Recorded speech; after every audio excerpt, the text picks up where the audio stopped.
Bridal Craft, The Wedding Mall, Pan Bazaar, Tirur. Pension വിതരണവുമായി ബന്ധപ്പെട്ട് ഉയർന്നിരിക്കുന്ന ആരോപണങ്ങൾ വസ്തുതാവിരുദ്ധമാണെന്ന് പൊന്നാനി സർവീസ് സഹകരണ ബാങ്ക് സെക്രട്ടറി KP ജിജിയും വൈസ് പ്രസിഡന്റ് VS സുധർമ്മനും അറിയിച്ചു. ബാങ്കിൽ പെൻഷൻ സൈറ്റിൽ വരുന്നത് തന്നെ 26-ാം തീയതി രാവിലെയാണ്. അപ്പോൾ നമുക്ക് പ്രിൻ്റ് എടുക്കാൻ തന്നെ നമുക്ക് ഒരു ദിവസം വേണം. നമ്മൾ അന്ന് തന്നെ 26-ാം തീയതി മുഴുവൻ എടുത്തു. പിന്നെ 27-ാം തീയതി എടുത്തിട്ടാണ് നമ്മൾ ഇപ്പോൾ അത് പെൻഷൻ വിതരണത്തിന് റെഡി ആയിട്ടുള്ളത്. പെൻഷൻ വിതരണം ഇന്ന് രാവിലെ 9:00-ക്ക് തന്നെ തുടങ്ങിയിട്ടുണ്ട്. നമുക്ക് ഏകദേശം 9,825ഓളം പെൻഷൻകാർക്ക് കൊടുക്കാനുണ്ട്. അപ്പോൾ 51 പേരാണ് നമ്മളിത് വിതരണം ചെയ്യുന്നത്. അപ്പോൾ 1 മണിക്കാണ് നമുക്കിത് അക്കൗണ്ടിൽ വന്നു എന്ന് പറഞ്ഞ് ഞങ്ങളെ അറിയിപ്പ് ഞങ്ങൾക്ക് തരുന്നത്. നമ്മളിപ്പോൾ ട്രഷറി ബന്ധപ്പെട്ടപ്പോൾ പൈസ വന്നിട്ടില്ല അവിടെ. പിന്നെ 3 മണിക്കാണ് അക്കൗണ്ടിൽ വന്നിരിക്കുന്നത്. അന്ന് ഇതെടുത്തിട്ട് ഇത്രയും ആൾക്കാർ വിളിച്ചു വരുത്തി കൊടുക്കാനുള്ള ഒരു സാഹചര്യം അന്നില്ലായിരുന്നു. അതുകൊണ്ടാണ് നമുക്കന്ന് നടത്താൻ സാധിക്കായിരുന്നത്. 10,000-ഓളം വരുന്ന പെൻഷൻകാർക്ക് 51 ആൾ മുഖാന്തരമാണ് ഈ പെൻഷൻ ആക്ടിവിറ്റി ഗ്രൂപ്പിൽ 51 ആളാണ് വിതരണം ചെയ്യുന്നത്. ഈ 51 ആൾക്കും ഈ ലിസ്റ്റും പൈസയും കൂടി ഓരോ മാസവും ഒരേ ലിസ്റ്റല്ല. കുറേ ആൾക്കാർ മരിച്ചവരെയും പുതിയ വന്ന പെൻഷൻകാരെയും ലിസ്റ്റ് ഉണ്ടാവും. അപ്പോൾ 26-ാം തീയതി കാലത്താണ് ലിസ്റ്റ് ഓൺലൈനിൽ വന്നത്. അതിൻ്റെ ശേഷമാണ് ഇത് എടുക്കുക. അപ്പോഴും പൈസ എപ്പോഴാണ് വരിക എന്നുള്ളതിൻ്റെ ഒരു അറിയിപ്പില്ല. ഈ 27-ാം തീയതി പൊതു അവധിയാണെന്നുള്ളത് സർക്കാരിനും എല്ലാവർക്കും അറിയാം.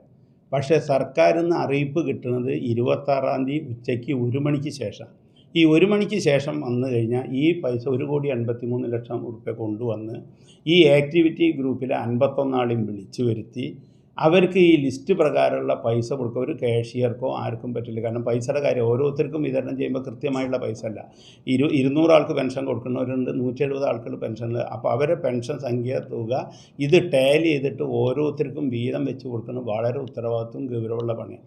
അപ്പോൾ ഇത് ഏതായാലും കഴിഞ്ഞ കാലത്തൊക്കെ എത്രയോ നാളായി ബാങ്ക് പെൻഷൻ കൊടുത്തിരുന്നത് 2 ദിവസത്തെ ഗ്യാപ്പിലാണ്. കാരണം ഒരു ദിവസം ഈ പ്രിൻ്റ് എടുക്കും. ഈ 10,000 ആൾക്കാരെ ലിസ്റ്റ് പ്രിൻ്റ് എടുക്കണമെങ്കിൽ തന്നെ ഒരു പ്രിൻ്റർ കൂടെ എത്ര എടുക്കാൻ പറ്റുന്നത് നമുക്ക് ആലോചിച്ചാൽ ആ പ്രിൻ്റ് എടുത്തു കഴിഞ്ഞിട്ട് ഓരോരുത്തർക്കുള്ള 200 വീതമുള്ള കെട്ടുകളായിട്ട് 51 എണ്ണം വായിക്കണം.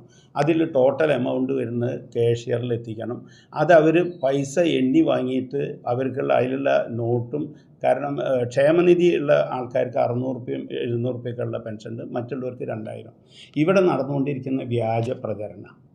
ആദ്യം പോസ്റ്റ് ചെയ്ത് 4,000 രൂപ പെൻഷൻ. ഈ ആദ്യത്തിൽ തന്നെ ഒരു ഭരണം വന്നിട്ട് കളവ് പറയുന്ന ഒരു സംവിധാനം. അവരുടെ നേതാക്കളും ആ ഒരു സംവിധാനത്തിലാണ് വന്നുള്ളത്. അപ്പോൾ നുണ പറയുന്നതിൽ പ്രഗത്ഭന്മാർ. ഇവിടെ 4,000 രൂപ എന്ന് പറഞ്ഞാൽ ഈ സാധാരണ പെൻഷൻകാരെ ഒരു മോഹം കൊടുത്ത് പറ്റിക്കുന്ന ഒരു സമ്പ്രദായം ആദ്യത്തിൽ തുടങ്ങിയിട്ടുണ്ട്. എവിടെ നിന്നാണ് ഇവർക്ക് ഈ 4,000 എന്നുള്ളത് വന്ന്? കഴിഞ്ഞ സർക്കാർ ഇലക്ഷൻ കാലത്ത് അതുവരെയുള്ള കഴിഞ്ഞ മാസം 31-ാം തീയതി വരെയുള്ള പെൻഷൻ മുഴുവൻ കുടിശ്ശിക കൊടുത്തു തീർത്തിട്ടാണ് ഈ ഭരണം മാറിയുള്ളത്. ഈ ഭരണം വന്നപ്പോൾ തന്നെ ആദ്യത്തെ മാസം കൊടുക്കുമ്പോൾ തന്നെ 4,000 എന്ന് പറയണമെങ്കിൽ എന്ത് വേണം? ജൂൺ മാസത്തെ പെൻഷനും കൂടി വേണം.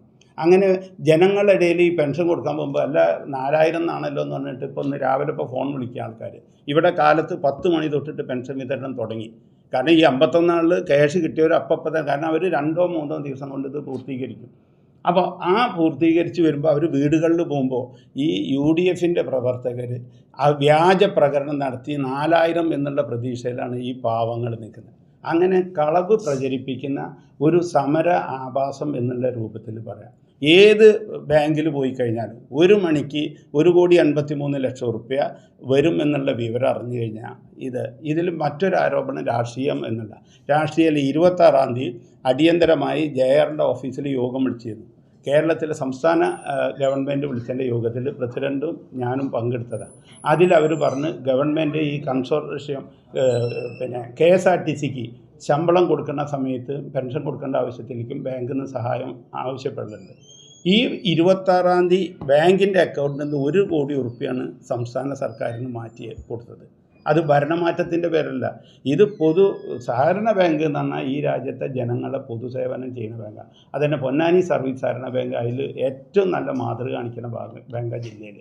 അതുകൊണ്ട് തന്നെ 1 കോടി ഉറുപ്പ്യ 26-ാം തീയതി നിങ്ങൾ മലപ്പുറം JRൻ്റെ ഓഫീസിൽ ബന്ധപ്പെട്ട 26-ാം തീയതി 11 മണിക്കാണ് സംസ്ഥാന ഗവൺമെൻറ്റിൻ്റെ മീറ്റിംഗ് നടക്കുന്നത്. ഓൺലൈൻ മീറ്റിംഗ് മലപ്പുറം JR ഓഫീസിൽ. അതിൽ ഞാനും പ്രസിഡൻറ്റും പങ്കെടുത്തു. അന്ന് അവർ പറഞ്ഞു 1 കോടി ഉറുപ്പ്യ പൊന്നാനി ബാങ്ക് തരണം എന്നാണ്. പല ബാങ്കുകാരോടും ചോദിച്ചു. 1 കോടി ഉറുപ്പ്യ അന്ന് തന്നെ കൈമാറ്റം ചെയ്തു. അപ്പോൾ രാഷ്ട്രീയ വ്യത്യാസം പറഞ്ഞിട്ട് പിന്നെ ഇതൊക്കെ അതിൻ്റെ ഒരു തേർഡ് റേറ്റ് നിലയ്ക്കുള്ള പ്രസ്താവനകളും ധർണകളും ഇതൊക്കെ എല്ലാവർക്കും അറിയാം. ഇത് വസ്തുത ഇതാണെങ്കിൽ നിങ്ങൾക്ക് പോയിട്ട് ട്രഷറിയിലോ പൊന്നാനി ARൻ്റെ ഓഫീസിലോ JRൻ്റെ ഓഫീസിലോ അന്വേഷിക്കാം. എത്ര മണിക്കാണ് നിങ്ങൾ സർവീസ് ബാങ്കിന് ഈ ഫണ്ട് വന്ന വിവരം പിന്നെ അറിയിപ്പ് കൊടുത്തത്? ട്രഷറിയിൽ എത്ര മണിക്കാണ് വന്നത്? അക്കൗണ്ടിൽ നിന്ന് എന്നാ മാറ്റിയെന്ന് നിങ്ങൾക്കറിയാലോ. 4000 രൂപ കളവ് ആരാണ് പ്രചരിപ്പിച്ചത്? ഈ രാജ്യത്തെ ജനങ്ങളെ ഇതുവരെ കബളിപ്പിച്ച, കഴിഞ്ഞ ഇലക്ഷൻ കാലത്തും കബളിപ്പിച്ച പോലെ ഇലക്ഷൻ കഴിഞ്ഞിട്ടും കബളിപ്പിക്കുന്ന പ്രവർത്തനം ആരാ നടത്തുന്നുണ്ട്? പത്രപ്രവർത്തകരും കൂടി ഒന്ന് അന്വേഷിക്കണം. ഞങ്ങൾ പറഞ്ഞാൽ എന്തെങ്കിലും വ്യത്യാസം ഉണ്ടെങ്കിൽ ഞങ്ങളോട് ചോദിച്ചാൽ ഞങ്ങൾ കൃത്യമായിട്ട് അതിന് വീണ്ടും മറുപടി പറയാൻ ബാങ്ക് തയ്യാറാണ്.